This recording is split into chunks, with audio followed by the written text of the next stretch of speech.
Hello friends, and welcome to Escaping the Mouse with your host, me, Breck Rowell.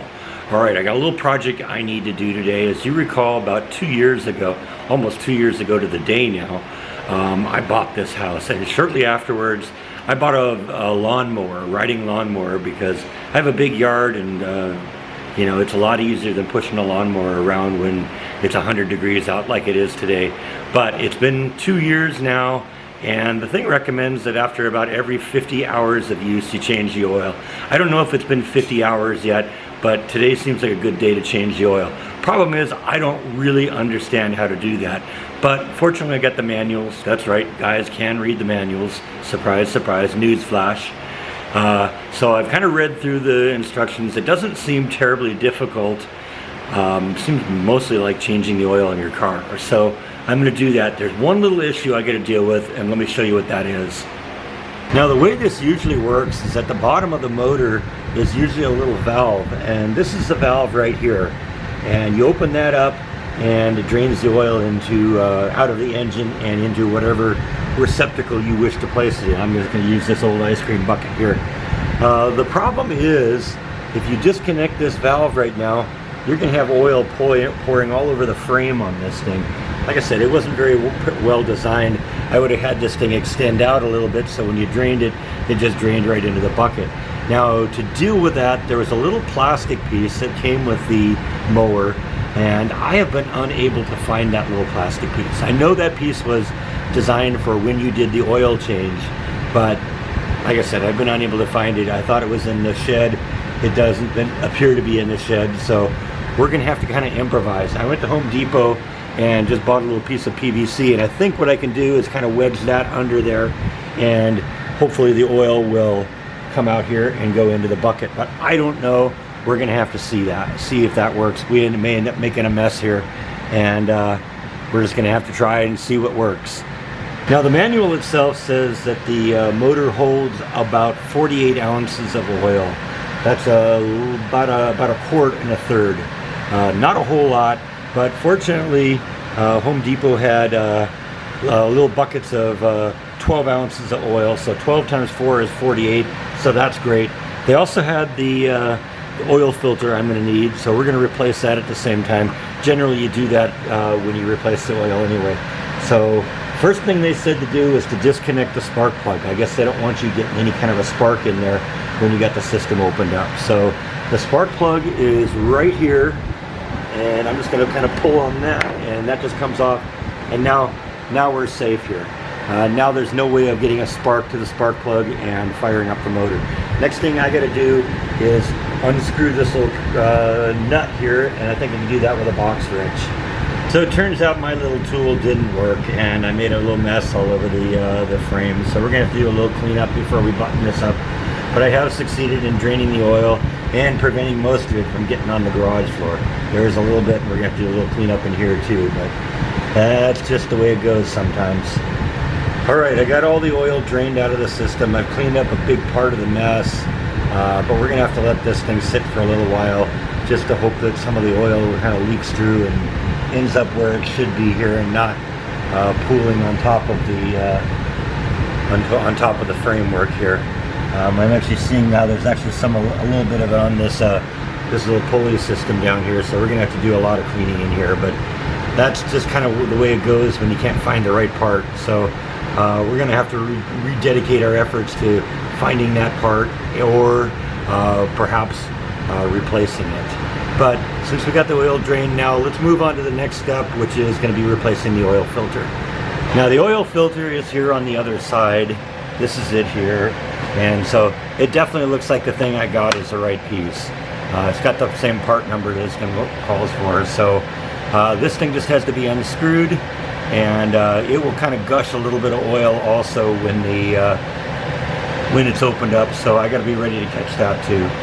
Alright, so we got the oil filter off. I actually had to make a trip up to Home Depot and get an oil filter wrench, because that thing, I figured I'd be able to untwist it with my fingers, but no such luck. It's crazy, because when they tell you to hook it up, what they say is just get it to the point where the filter is making contact with this, and then go maybe an extra half or 3/4 of a turn. But apparently over time that gets really, really hard, really stiff, and I could not for the life of me get it off with my bare hands. So, like I said, second trip to Home Depot to get the right tool. All right, so we got the old one out, we got the new one ready to go in, and this is actually a fairly simple. You just dip your finger in the oil a little bit, coat the little plastic O-ring here, the little rubber O-ring, just get it nice and moist here. That helps create a better seal around the oil filter, and then you just got to screw it back into place.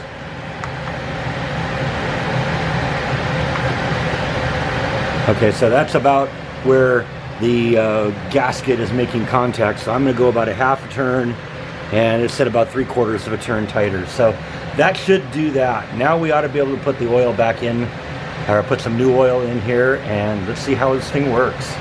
All right, and then the oil goes in. 48 ounces, that's 4 of these at 12 ounces each.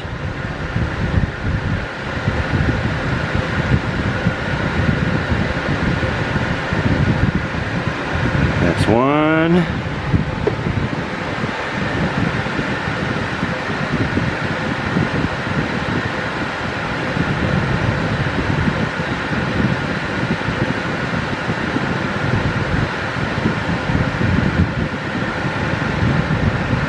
That's 2.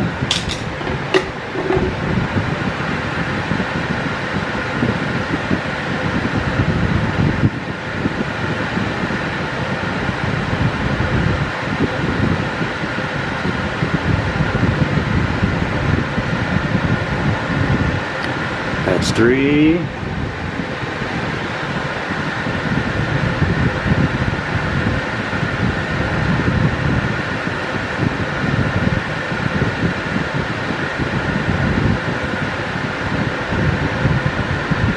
And that's 4.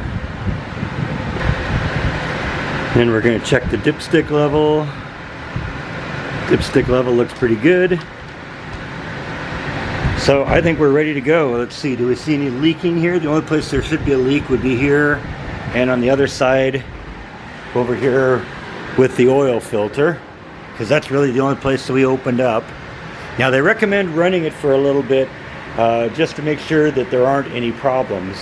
You know, they run it for a couple minutes and then open the lid and kind of see if there's any oil leaking anywhere. So we're going to do that. But first off, I got to reconnect a couple of things. I got to reconnect up the spark plug. I also had to move a wire that was kind of in the way that makes it kind of difficult to get at that oil plug. So I got to reconnect that. All right, so we fired this thing back up, started right up, which is kind of what I was hoping it would do. No reason why it shouldn't do that. We're gonna let it run for a minute, and then we're gonna open it up and make sure there aren't any problems. So no evidence of any leaking on this side. I let it run for 3 or 4 minutes, just enough to kind of heat everything up and there. I don't see any evidence of that, of the problems over here. Let's go run over at the other side here. I don't see any evidence of a problem with the filter either. So I think we're good to go on this one. Relatively simple project. I got to research this a little bit better in the future to figure out how we can get the oil out of this thing without spilling it all over the frame, because that didn't exactly work according to plan. But we did get the oil and the filter replaced, and this thing should be good for another season or 2 now. Now keep in mind, you can't just dispose of motor oil down the drain. You have to send it to some sort of a recycling center. And it turns out most places that do oil changes, gas stations, Jiffy Lube kind of places, they're required by law to take motor oil and dispose of it from people. So what I'm going to do is I'm going to transfer the oil I have back into these little oil containers here that they came in, and we'll bring those over to some place that will recycle this stuff for us. Alright, so I think that's all that I have to do today for the vlog. I got to actually do some laundry, but the truth is, you don't want to watch that, do you? It's way more exciting to watch someone change the oil on their lawnmower, right? So we're going to wrap this video up today. Thank you as always for watching, and I'll see you next time on Escaping the Mouse. Good night.